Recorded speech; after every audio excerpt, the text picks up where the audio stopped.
Welcome to the Deep Dive.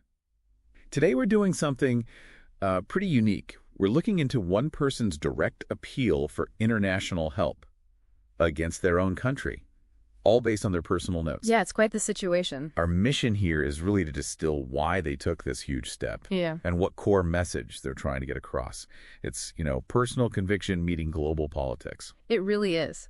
And taking a personal narrative like this, seeking international action against a whole nation state, well, it's complex. There are layers upon layers to sift through here. Okay, so let's unpack this. What are the main grievances laid out in these notes? What's driving this? Well, the notes are quite clear. They talk about the country running as a dictatorship. Right, and known abuses of power, like they even Oh. mention specific high-profile examples as a comparison. Exactly. But it's not just the top-level politics. It's also about what's happening culturally, ideologically. Like the education system. Yes, Yeah. precisely.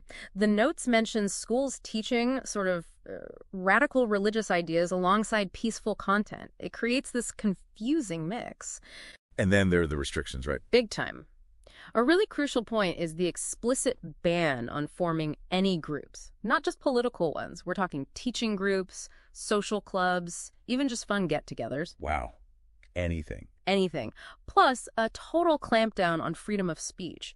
It really paints a picture of systemic control. So with all that, seeking help from within the country seems, well, unlikely. Impossible, according to the individual.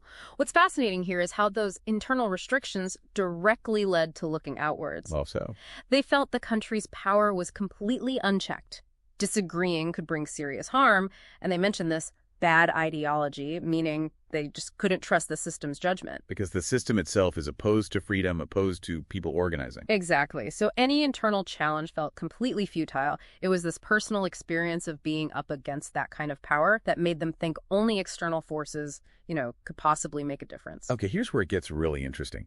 Why the USA and the United Nations specifically? What was the logic there? Well, the notes lay out some clear reasons. For the UN, it's seen as this international alliance. And their own country is a member, right? Correct. Which maybe implies some kind of framework, some leverage. Plus, the UN talks a lot about freedom. It has mechanisms to intervene, theoretically, and it actively opposes abuses of power. And did the individual's own plans fit with that? Apparently, yes. They mention having global projects that seem to align quite well with what the UN says it stands for, things like justice and improving lives globally. So there's a sequence here. This wasn't the first step. No, not at all. If we connect the dots, it seems the initial plan was simply to immigrate. Just get out. But something changed. It seems so. The call for international intervention came after they personally experienced this abuse of power. It was a direct reaction. And they chose social media, interestingly, to make sure their appeal was peaceful and public. So it wasn't just an idea. It was triggered by a direct personal event, a real escalation. A profound response, really, turning a personal struggle into a much bigger global call. So where does that leave things now? What are the current challenges they mention? Well, the struggle continues. The notes highlight ongoing abuse of power, but now it's coming from, well, they describe them as different international forces. Different forces. How so? It's quite paradoxical. These forces seem fixated on the individual's identity, not their message. Identity. Yes, specifically referring to them using a term like the prophecy of the guided one. It's diverting all the attention away from the actual issues they're trying to raise. So the focus is on who they are rather than what they're saying needs to change. Precisely. And the individual's request is actually very, very clear on this point. Which is? Basically, ignore the identity stuff, focus on the message, focus on the global projects they're trying to get off the ground. Like these ALNUS's and ARCNA initiatives mentioned. Exactly. ALNUS seems to be about global civic engagement and ACRIMNA about sustainable aid. The goal, as they state it, is spreading justice and making life easier for people worldwide. And they've told their own country about this.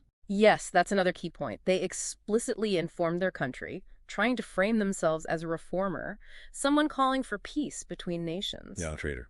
Definitely not a traitor. They want to be seen as working for peace, even by seeking help externally. It's a really fine line to walk. The idea that trying to reform could be twisted into treason, it's quite sobering. Wow.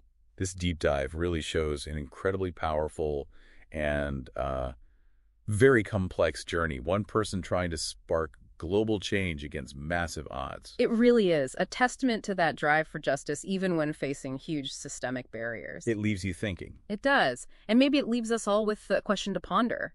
How do we, as a global community, get better at separating the messenger from the message, especially when that message is about something as fundamental as universal justice and peace for everyone?